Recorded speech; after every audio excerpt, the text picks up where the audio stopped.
ماں باپ کے ساتھ بھلائی کرتے ہو، اگر ان میں سے ایک یا دونوں تمہارے سامنے بڑھاپے کو پہنچ جائیں تو ان کو اف تک نہ کہنا اور نہ انہیں جھڑکنا، اور ان سے بات ادب کے ساتھ کرنا، اور عجز و نیاز سے ان کے آگے جھکے رہو اور ان کے حق میں دعا کرو کہ اے پروردگار، جیسا انہوں نے مجھے بچپن میں شفقت سے پرورش کیا ہے تو بھی ان کے حال پر رحمت فرما، جو کچھ تمہارے دلوں میں ہے تمہارا پروردگار اس سے بخوبی واقف ہے، اگر تم نیک ہوگے تو وہ رجوع لانے والوں کو بخش دینے والا ہے، اور رشتہ داروں اور محتاجوں اور مسافروں کو ان کا حق ادا کرو، اور فضول خرچی سے مال نہ اڑاؤ کہ فضول خرچی کرنے والے تو شیطان کے بھائی ہیں، اور شیطان اپنے پروردگار کی نعمتوں کا کفران کرنے والا یعنی ناشکرا ہے۔ اور اگر تم اپنے پروردگار کی رحمت یعنی فراخ دستی کے انتظار میں جس کی تمہیں امید ہو ان مستحقین کی طرف توجہ نہ کر سکو تو ان سے نرمی سے بات کہہ دیا کرو، اور اپنے ہاتھ کو نہ تو گردن سے بندھا ہوا یعنی بہت تنگ کر لو کہ کسی کو کچھ دو ہی نہیں، اور نہ بالکل کھول ہی دو کہ سبھی کچھ دے ڈالو، اور انجام یہ ہو کہ ملامت زدہ اور حسرت زدہ ہو کر بیٹھ جاؤ۔ بے شک تمہارا پروردگار جس کی روزی چاہتا ہے فراخ کر دیتا ہے، اور جس کی روزی چاہتا ہے تنگ کر دیتا ہے،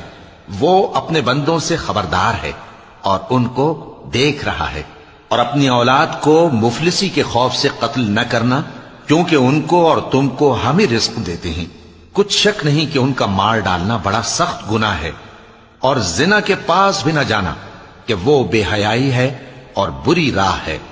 اور جس جاندار کا مارنا اللہ نے حرام کیا ہے اسے قتل نہ کرنا مگر جائز طور پر یعنی بفتوائے شریعت،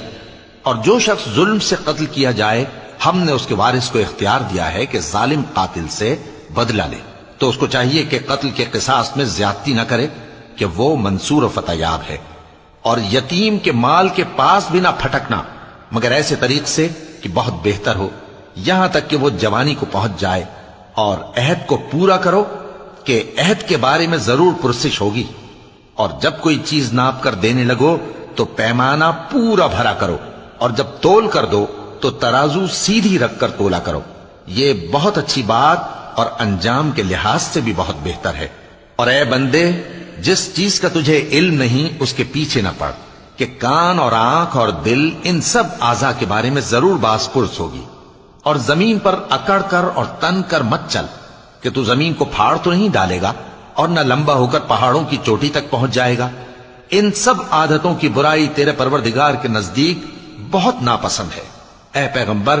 یہ ان ہدایتوں میں سے ہیں جو اللہ نے حکمت کی باتیں تمہاری طرف وحی کی ہیں، اور اللہ کے ساتھ کوئی اور معبود نہ بنانا کہ ایسا کرنے سے ملامت زدہ اور راندہ درگاہ بنا کر جہنم میں ڈال دیے جاؤ گے۔ مشرکو،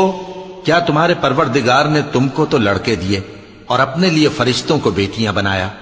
کچھ شک نہیں کہ یہ تم بڑی نامعقول بات کہتے ہو، اور ہم نے اس قرآن میں طرح طرح کی باتیں بیان کی ہیں تاکہ لوگ نصیحت حاصل کریں، مگر وہ اس سے اور بدک جاتی ہیں۔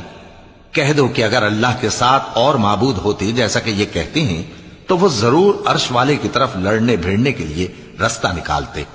وہ پاک ہے، اور جو کچھ یہ بکواس کرتے ہیں اس سے اس کا رتبہ بہت عالی ہے۔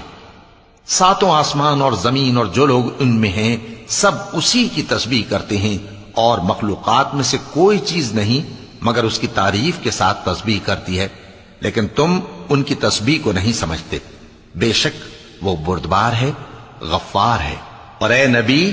جب تم قرآن پڑھا کرتے ہو تو ہم تم میں اور ان لوگوں میں جو آخرت پر ایمان نہیں رکھتے چھپا ہوا پردہ یعنی حجاب ڈال دیتے ہیں،